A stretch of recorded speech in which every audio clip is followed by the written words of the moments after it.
السلام علیکم طالب علم۔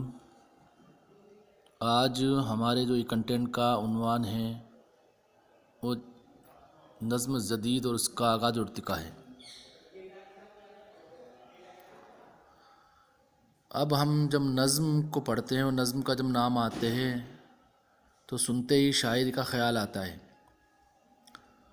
بلاغت کی کتابوں میں یہ لفظ انہی معنوں میں مستعمل ہے، لیکن یہاں نظم سے ہماری مراد وہ مخصوص صنف سخن ہے جسے عام طور پر غزل کے مقابلے رکھتے ہیں۔ تو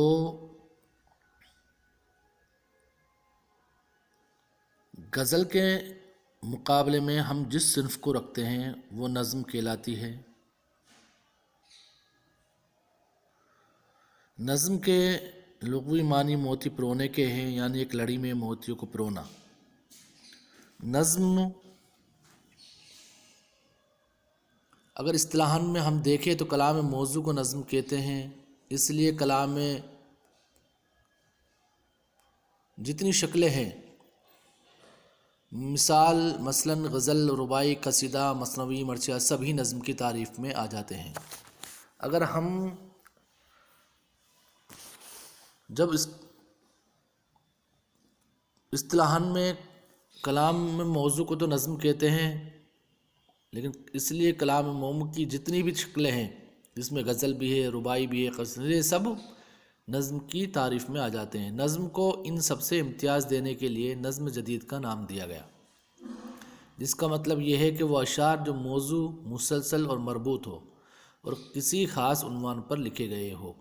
تو نظم کی جو اہم خصوصیت ہے وہ یہ ہے کہ اس کے اشعار موضوع ہوتے ہیں، مسلسل ہوتے ہیں، مربوط ہوتے ہیں۔ ایک شعر کا تعلق دوسرے شعر سے ہوتا ہے، ایک مصرعے کا تعلق دوسرے مصرعے سے ہوتا ہے، اور اس پوری نظم میں کہیں بھی الگ تھلگ نہیں ہوتے وہ اشعار، بلکہ سب ایک دوسرے سے جڑے ہوئے ہوتے ہیں۔ جس طریقے سے غزل کے اندر ہر شعر الگ اور جداگانہ حیثیت کا حامل ہوتا ہے، شاعر کو اس ایک ہی شعر کے اندر، دو مصرعوں کے اندر اپنے جذبات کو بیان کرنا ہوتا ہے، اور اس شعر کا تعلق اگلے شعر سے نہیں ہوتا ہے، بلکہ نظم میں تسلسل ہوتا ہے، اس کے اشعار مربوط ہوتے ہیں اور وہ ایک ہی عنوان پر لکھے گئے ہوتے ہیں۔ نظم کسی ایک عنوان پر لکھی جاتی ہے۔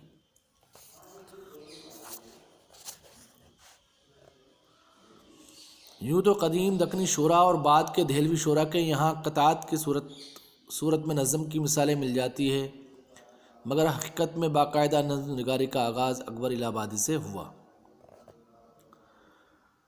نظم ہر دور میں مقبول رہی، قلی قطب شاہ سے لے کر دور جدید تک ہر دور میں اس کی مثال ملتی ہے۔ خیال و فکر کی شیرازہ بندی، تسلسل اور ربط، یہی نظم کی خوبی ہے جو ہم نے ابھی بات کی۔ خیال و فکر کی شیرازہ بندی، تسلسل اور ربط۔ ہمیں اگر پوچھا جائے ایگزام میں کہ نظم کی جو اہم خصوصیت ہے، نظم جس کے لیے جانی جاتی ہے وہ کیا ہے، وہ یہ ہے کہ اس کے اندر خیال اور فکر کی شیرازہ بندی ہوتی ہے، تسلسل ہوتا ہے، روانی ہوتی ہے، ربط ہوتا ہے۔ ایک علیحدہ صنف سکون کی حیثیت سے نظم ہمیں سب سے پہلے نذیر اکبر آبادی کی شاعری میں نظر آتی ہے۔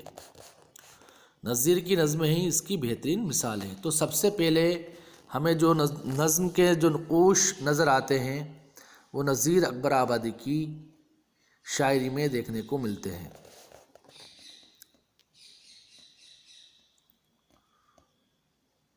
1740 کے لگ بھگ پیدا ہوئے نذیر اکبر آبادی اور 1830 تک زندہ رہے۔ نذیر عوامی شاعر تھے۔ تو نذیر اکبر آبادی کو جو ہم پڑھتے ہیں تو ان کی شاعری میں ہمیں نظم کے اولین نقوش دیکھنے کو ملتے ہیں، اور یہ آپ کو پتہ ہونا چاہیے نذیر اکبر آبادی ایک عوامی شاعر تھے۔ 1740 کے اندر پیدا ہوئے، ولادت ہوئی اور 1830 میں ان کی وفات ہوئی۔ 1857 کے بعد ہندوستان میں مغلیہ سلطنت کا سورج غروب ہو چکا تھا اور سارے ملک پر انگریزوں کی حکومت قائم ہو گئی تھی۔ 1857 کا جب غدر ہوا اور وہ غدر جب ناکام ہوا تو مغلیہ سلطنت ختم ہو چکی تھی، سورج غروب ہو چکا تھا اور سارے ملک پر اب انگریزوں کی حکومت تھی۔ انگریز اپنے ساتھ نیا نظام لے کر آئے۔ ان کا سیاسی نظام الگ طرح کا تھا، سماجی اور معاشرتی سوچ بھی ہندوستانی جیسے لوگوں کی نہیں تھی۔ اس طرح اب زندگی میں نئے حالات پیدا ہوئے اور نئے حالات کے نتیجے میں نئے احساس سے شعور نے آنکھیں کھولی اور نئے معاملات اور مسائل وجود میں آئے۔ ایک نئے معاشرے کی بنیاد قائم ہوئی۔ یہ تبدیلی ہماری زندگی کی بہت اہم تبدیلی تھی، چنانچہ اس نے زندگی کے ہر شعبے کو متاثر کیا۔ ان سب باتوں کے اثرات زبان و ادب پر بھی پڑنا لازمی تھا، لہٰذا اردو زبان جو اس زمانے میں ہندوستانی زبان کا درجہ حاصل کر چکی تھی، اس پر بھی انگریزی زبان و ادب کے اثرات کی پرچھائیاں صاف نظر آتی ہے۔ تو اس طریقے سے ہم دیکھتے ہیں کہ مولانا الطاف حسین نذیر اکبر آبادی کی نظموں میں اولین نقوش ہم کو دیکھنے کو ملتے ہیں۔ اس کے بعد ان کو عوامی شاعر کہا گیا۔ وہ ہر قسم کی صحبتوں، میلوں ٹھیلوں، ناچ رنگ میں شامل ہوتے تھے اور سماج کے ہر طبقے سے تعلقات رکھتے تھے، اسی لیے ان کی نظمیں طرح طرح کے موضوعات پر ہیں، جیسے برسات، ہولی، دیوالی، آدمی نامہ، بنجارہ نامہ، تاج محل۔ غرض انہوں نے ہر موضوع پر قلم اٹھایا۔ ان کا مشاہدہ وسیع اور ان کے تجربات گونا گو تھے۔ ان کی نظموں میں ربط اور تسلسل تو ہے، مگر زبان معیاری نہیں، لیکن دلچسپی اور ندرت ان کی نظموں کا خاص وصف ہے۔ ہم دیکھتے ہیں کہ مولوی نذیر احمد نے ہر موضوعات پر نظم لکھی۔ اس میں برسات ہے، ہولی ہے، دیوالی ہے، آدمی نامہ، بنجارہ نامہ، تاج محل وغیرہ، انہوں نے ہر موضوع پر قلم اٹھایا اور ان کا مشاہدہ کافی وسیع تھا۔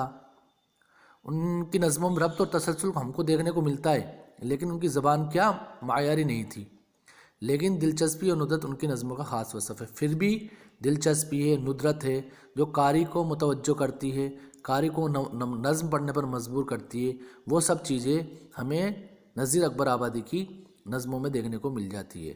نذیر کے بعد عرصہ دراز تک نظموں کا رواج نہیں ملتا، یہاں تک کہ انگریز کے عمل و دخل اور انگریزی زبان کے اثر کی وجہ سے محمد حسین آزاد جدید وضع کی نظمیں لکھنے کا خیال پیدا ہوا اور انہوں نے کرنل ہائیڈرائٹ کے ایمان پر لاہور میں ایک ایسی انجمن کی بنیاد ڈالی جس کے زیر اہتمام نظم گوئی کے مشاعرے منعقد کیے جاتے ہیں۔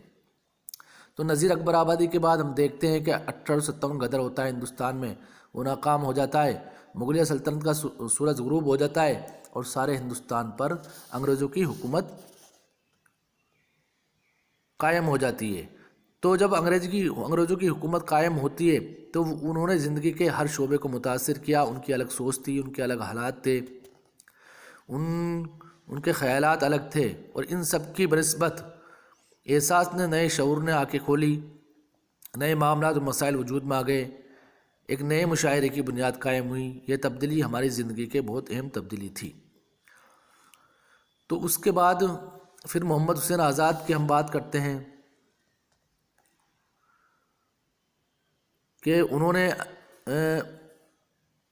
لاہور میں ایک ایسی انجمن کی بنیاد ڈالی جس کے زیر اہتمام نظم گوئی کی کہ مشاعرے منعقد کیے جاتے تھے۔ ان مشاعروں میں بجائے مصرع طرح کے نظم کا عنوان دیا جاتا تھا، جیسے امید اور حب وطن وغیرہ۔ رفتہ رفتہ یہ احساس عام ہونے لگا کہ مغربی ادب کے سامنے ہمارے ادب بالکل ناکارہ ہے۔ سر سید ہمارے وہ پہلے بزرگ ہیں جنہوں نے اردو شعر و ادب پر ناقدانہ نظر ڈالی۔ انہوں نے مشورہ دیا کہ شاعری کو جھوٹ اور مبالغے سے نجات دلائی جائے۔ تو کہیں نہ کہیں ہم محمد حسین آزاد سے پہلے سر سید کا نظم کے میدان میں ان کے بھی عدمی خدمات ہم دیکھتے ہیں۔ تو انہوں نے اردو شعر و ادب پر جب نظر ڈالی تو انہوں نے یہ مشورہ دیا کہ شاعری کو جھوٹ اور مبالغے سے نجات دلانی چاہیے، نیچرل یعنی فطری شاعری کو فروغ دیا جائے۔ ان کی یہ بات حالی اور آزاد جیسے اہل قلم کے دل کو لگی اور انہوں نے مختلف موضوعات پر نظمیں لکھی۔ تو جب ہم محمد حسین آزاد اور حالی کی بات کرتے ہیں تو اس سے پہلے سر سید نے بھی اردو شعر و ادب پر نظر ڈالی تھی، اور انہوں نے کیا مشہور و معروف مشورہ دیا کہ جھوٹ اور مبالغے سے نجات دلائے، اردو شاعری کو جھوٹ اور مبالغے سے نجات دلائی جائے، حقیقت کا بیان کیا جائے، شاعری کے اندر حقیقت کا بیان ہو، زندگی کے مسائل اور مصائب کا بیان کیا جائے، اور نیچرل اور فطری شاعری کو فروغ دیا جائے، اور اس چیز سے حالی اور آزاد بہت متاثر ہوئے۔ تو ہم نے پڑھا کہ محمد حسین آزاد نے کرنل ہال رائٹ کی سرپرستی پر ایما پر لاہور میں ایک انجمن کی بنیاد ڈالی۔ انجمن پنجاب کے مشاعروں کی ایک خصوصیت تھی کہ ان میں مصرع طرح کی بجائے نظموں کے عنوانات دیے جاتے، جو ہم نے پہلے بتایا آپ کو۔ شاعر انہی عنوانات پر طبع آزمائی کرتے۔ یہ اردو شاعری میں نئے رجحان کا آغاز تھا۔ سر سید نے اس مبارک موقع پر مسرت کا اظہار کیا اور آزاد و حالی کی حوصلہ افزائی کی۔ آزاد اور حالی نے اردو میں جدید نظم کے تصورات کی بنیاد ڈالی۔ تو آزاد اور حالی نے جدید نظم کے تصورات کی بنیاد ڈالی۔ یہ چیز اہم ہے، یہ ہمیں یاد رکھنی چاہیے کہ اردو ادب میں جدید نظم کے تصورات کی بنیاد کن شعراء نے ڈالی، تو ان میں کس کا نام ہے؟ آزاد اور حالی۔ اور اس چیز سے سر سید بہت خوش ہوئے اور انہوں نے حالی اور آزاد کو مبارکباد دی۔ محمد حسین آزاد نے آب حیات، نیرنگ خیال اور آئین اکبری جیسی تصنیفات اردو ادب کو دی۔ ان کا سب سے بڑا کارنامہ ہے کہ انہوں نے جدید شعری رجحانات کے فروغ میں جو خود حصہ لیا بلکہ اس ماحول کو بنانے میں نمایاں کردار بھی ادا کیا۔ اپنی سادہ اور سلیس شاعری کے ذریعے جدید نظم کو راستے دکھائے۔ ان کی شاعری کے دو مجموعے نظم دل افروز اور مجموعہ نظم آزاد شائع ہو چکے ہیں۔ آزاد کی مثنوی صبح امید اور شب قدر وغیرہ اسی زمانے کی یادگار ہے۔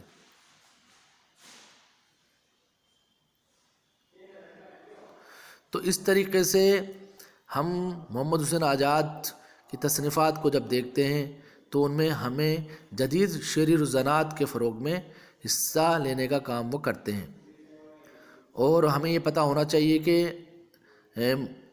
آزاد نے جو شاعری کے جو دو مجموعے نکالے ان میں نظم دل افروز اور مجموعہ نظم آزاد قابل ذکر ہے، یہ ہمیں پتہ ہونا چاہیے، یہ کبھی کبھی ایگزام میں پوچھ لیے جاتے ہیں۔ اس کے علاوہ آزاد کی جو مثنوی ہے صبح امید اور شب قدر بھی قابل ذکر ہے۔ اب یہ سب جدید اردو نظم کے فروغ میں اور اس کو وسعت دینے میں محمد حسین آزاد نے ایک اہم رول ادا کیا۔ اس کے بعد اردو ادب میں جدید تصورات کے فروغ اور ان کی آب یاری کرنے والوں میں مولانا الطاف حسین حالی کا نام سر فہرست ہے۔ اب محمد حسین آزاد کے بعد الطاف حسین حالی کا نام سر فہرست ہے۔ حالی بھی ان کو کوششوں میں آزاد کے شریکار تھے۔ حالی نے خصوصاً حب الوطنی اور قوم پرستی پر بڑی جامع اور پر اثر نظمیں لکھی ہے۔ حالی کی مسدس مدد حضور اسلام، چپ کی داد، منازعات بیوہ اب تک مقبول و مروج ہے۔ اس کے علاوہ انہوں نے قومی مسائل پر چھوٹی چھوٹی بہت سی نظمیں لکھی جن میں کیف و کم تو نہیں ہے لیکن اصلاح اور قومی درد کا پہلو نمایاں ہے۔ قومی مسائل اور حب الوطنی کے جذبات کا بیان ان کے بعد کے نظم نگاروں میں دیکھنے کو ملتا ہے۔ حالی ایک ہماگیر شخصیت کے مالک تھے۔ آزاد کے ساتھ حالی بھی انجمن پنجاب کے مشاعروں میں پیش تھے۔ سر سید تحریک کا اثر انہوں نے دل کی گہرائیوں تک قبول کیا۔ سر سید تحریک کا اثر اتنا ہوا کہ انہوں نے اپنی شاعری کو تمام تر ان کے پیغام کی نشر و اشاعت کے لیے وقف کر دیا، اور اسی زمانے کی مشہور نظم مسدس مدد حضور اسلام ہے جو 1879 میں مکمل ہوئی۔ تو ہمیں یہ پتہ ہونا چاہیے کہ مسدس مدد حضور اسلام میں حالی نے کس چیز کا بیان کیا ہے۔ یہ ان کی اردو ادب کی میں بہت ہی مقبول اور معروف نظم ہے جو انہوں نے 1879 میں مکمل کی۔ اس میں قومی شعور اپنے شباب پر نظر آتا ہے۔ اس کے علاوہ حالی نے قومی اور اصلاحی نظمیں بھی لکھی ہیں۔ ان نظموں میں منازعات بیوہ اور چپ کی داد قابل ذکر ہے۔ تو انہوں نے قومی اور اصلاحی نظمیں بھی لکھی جس میں جو نام آتا ہے منازعات بیوہ کا ہے اور نو چپکی دانت کھائے۔ برقہ رخ، نشاط امید، حب وطن، مناظر رحم و انصاف بھی خاص طور سے قابل ذکر ہے۔ یہ نظمیں اردو شاعری کے نئے موڑ کی نشاندہی کرتی ہے۔ ان میں ایک نیا انداز نمایاں ہے، یہ ایک نئے اسلوب کی حامل ہے، اس لیے جدید شاعری میں آج بھی انہیں سنگ میل کا مرتبہ حاصل ہے۔ اس کے علاوہ حالی کا کارنامہ یہ بھی ہے کہ انہوں نے اردو کی تمام ادبی سرمایے کی چھان بین کی اور اسے اپنے عہد سے آہنگ کیا۔ مقدمہ شعر و شاعری لکھ کر انہوں نے اردو کے تمام قدیم اصناف سکون کا ازسرنو جائزہ لیا۔ دراصل حالی کا یہ مقدمہ اردو کی جدید شاعری کا آئینہ دار ہے۔ تو ہم دیکھتے ہیں کہ مقدمہ شعر و شاعری جس میں انہوں نے تمام اصناف سکون، نظم، غزل، قصیدہ، مرثیہ سبھی کو کریٹیکل انداز میں پرکھا اور دیکھا، اور یہ کتاب نے مقدمہ جدید شاعری کا آئینہ بھی کہا جاتا ہے۔ تو اس طریقے سے ہم دیکھتے ہیں کہ نظم کے میدان میں اور نظم کے میدان کو وسعت اور وسیع کرنے میں حالی نے اہم کردار ادا کیا۔ قومی مسائل پر انہوں نے نظمیں لکھی، حب الوطنی پر انہوں نے نظمیں لکھی، اس کے علاوہ اصلاحی انہوں نے نظمیں لکھی، قومی نظمیں لکھی، جس میں ہم نے کافی پڑھا ہے کہ ان نظموں میں کون کون سی قابل ذکر ہے، جس میں مسدس مدد الاسلام ہے، اس کے علاوہ برقہ رخ ہے، نشاط امید ہے، حب وطن ہے، اور مناظر رحم و انصاف بھی خاص طور سے قابل ذکر ہے۔ ہمیں مقدمہ شعر و شاعری کو تفصیل سے پڑھنا ہے، اس میں کافی کچھ ہمیں دیکھنے کو ملتا ہے، جس میں تمام اصناف سکون کا انہوں نے جائزہ لیا کہ کون سی اصناف سکون اردو ادب کے لیے بہتر ثابت ہوئی، کس میں کس طرح کے خیال کا بیان کیا جاتا ہے، یہ سب ہمیں ان کی اس نظم میں دیکھنے کو مل جاتے ہیں۔ جدید شاعری کی جس تحریک کی داغ بیل انجمن پنجاب میں مشاعروں کو منعقد کر کے آزاد اور حالی نے ڈالی، اور سر سید کی تحریک کے زیر اثر اس نے ارتقاء کی منزلیں طے کی، یہ 19ویں صدی کے دور آخر میں شاعری کی ایک اہم ترین تحریک بن گئی۔ اب شاعری کے ایک نئے انداز کا آغاز ہوا اور سارے ملک میں جدید طرز کی نظمیں لکھی جانے لگی۔ تو یہ الطاف حسین حالی کا سرمایہ ہے۔ اس کے بعد قومی مسائل اور حب الوطنی کے جذبات کے بیان، ان کے بعد کے نظم نگاروں جیسے درگا سہائے، چکبشت، مولوی محمد اسماعیل نظر، جوالا پرساد برق، وحید الدین سلیم، نظم طبع طبائی وغیرہ کے یہاں نمایاں ہے۔ اسماعیل میرٹھی نے بچوں کے لیے ہلکی پھلکی نظمیں لکھی جو بہت مقبول ہیں اور ان کو بچوں کے نصاب میں شامل کیا گیا ہے۔ تو اس طریقے سے ہم نے دیکھا کہ کن کن شعراؤں نے حب الوطنی کے جذبات عنوان کو چنا اور ان پر اپنے خیالات کا اظہار کیا، اور مشہور و معروف نظم۔ اگر ہم حالی کی مقدمہ شعر و شاعری کی بات کرتے ہیں تو ہم پاتے ہیں کہ جسے اردو شاعری کے پہلے منصور کے نام سے یاد کیا جاتا ہے۔ مولانا حالی نے اپنے مقدمے میں شاعری کی ماہیت اور مختلف اصناف سکون کا جائزہ لیا، عربی کی قدیم اور روایات اور مثنوی کو مخرب الاخلاق قرار دے کر اصلاح کی ضرورت پر زور دیا، شعر و ادب میں اخلاقی اصلاحی آفاتی نقطہ نظر کی اہمیت واضح کی، وزن، قافیہ اور ردیف کی پابندیوں کو آسان بنا کر شاعری کے امکانات وسیع کیے۔ تو یہ چیزیں ہمیں حالی کی مقدمہ شعر و شاعری میں دیکھنے کو ملتی ہے۔ اس کے علاوہ انہوں نے اصلیت، سادگی اور جوش کو شعر کی بنیادی خصوصیت قرار دے کر تخیل، مطالعہ کائنات اور تفحص الفاظ کو اچھی شاعری کے لیے ضروری شرط بتایا۔ تو اصلیت ہے، سادگی اور جوش کو شعر کی بنیادی خصوصیت قرار دیا۔ اس کے علاوہ تخیل، مطالعہ کائنات اور تفحص الفاظ کو اچھی شاعری کے لیے ضروری شرط بتایا ہے۔ شاعری میں مبالغہ اور جھوٹ سے بچنے کی تلقین کی۔ شاعری اور سوسائٹی کے باہمی رشتے کی نشاندہی کر کے شعر و ادب کو زندگی کے عکاس اور ترجمان ہونے کا بنیادی نقطہ پیش کیا۔ اس طرح مقدمہ سے اردو زبان میں تنقید کے نئے دور کا آغاز ہوا۔ اس مقدمے کو انہوں نے 2 حصوں میں تقسیم کیا۔ پہلے حصے میں ہم نے ابھی یہ باتیں بیان کی، دوسرے حصے میں مختلف اصناف سکون کا عملی تنقید کے تحت جائزہ لیا۔ اس میں غزل، قصیدہ، مرثیہ، مثنوی پر اظہار خیال کیا۔ مثنوی کو مولانا نے سب سے زیادہ کارآمد صنف خیال کیا کیونکہ اس میں تسلسل کے ساتھ اظہار خیال کی گنجائش ہے۔ مرثیہ بھی انہیں بہت پسند ہے کیونکہ اخلاقی تعلیم کا بہترین موقع یہاں مل جاتا ہے۔ تو مثنوی کو اس لیے پسند کرتے ہیں کہ اس میں تسلسل پایا جاتا ہے، اظہار خیال گنجائش ہوتی ہے، اور مرثیہ اس لیے پسند کرتے ہیں کیونکہ وہ اخلاقی تعلیم کا بہترین ذریعہ ہوتا ہے۔ یہاں شہدائے کربلا اور ان کے احباب و رفقا کے کردار قاری کو نیکی پر آمادہ کرتے ہیں۔ قصیدہ مولانا کو سخت ناپسند ہے کیونکہ اس میں جھوٹ اور خوشامد کے سوا کچھ نظر نہیں آتا۔ تو قصیدہ کو وہ ناپسند کرتے ہیں کیونکہ اس میں جھوٹ اور مبالغے کے سوا کچھ بھی ہمیں نظر نہیں آتا ہے۔ غزل کے بارے میں مولانا نے نہایت تفصیل کے ساتھ اظہار خیال کیا ہے کہ مولانا بے وقت کی راگنی بتاتے ہیں، مولانا غزل کو بے وقت کی راگنی بتاتے ہیں۔ انہیں یقین ہے کہ اصلاح نہ ہوئی تو غزل مٹ جائے گی۔ غزل کی خامیوں کی طرف اشارہ کرتے ہوئے اس کی اصلاح کا مشورہ دیتے ہوئے غزل کا دائرہ عشق و عاشقی تک محدود ہے۔ غزل میں عشق کے سوا بھی بہت کچھ ہے۔ غزل پر ایک اعتراض یہ کرتے ہیں کہ یہاں تکرار بہت ہے، ایک ہی بات کو بدل بدل کر کہا جاتا ہے۔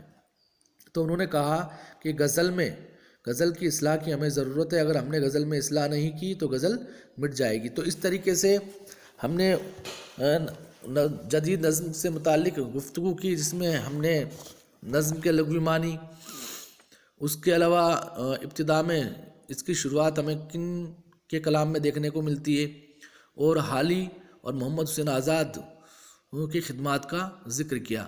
اگلے ای کنٹینٹ میں ہم اس عنوان کو پورا کریں گے۔ آج کے لیے اتنا ہی، شکریہ۔ اور جیسا کہ ہم بار بار کہتے ہیں آپ کو کہ ای کنٹینٹ کا مقصد تبھی پورا ہوگا جب آپ یوٹیوب پر جا کر ان یوٹیوب چینل کو ای کنٹینٹ کو دیکھیں گے، اور اس پر اپنی طبع آزمائی تبھی پوری ہوگی، اس پر تبھی آپ اپنے مقصد اور اپنے سلیبس کو مکمل کر سکتے ہو جب آپ ان ای کنٹینٹس کو جا کر یوٹیوب پر دیکھیں گے، یوٹیوب چینل کو سبسکرائب کریں گے۔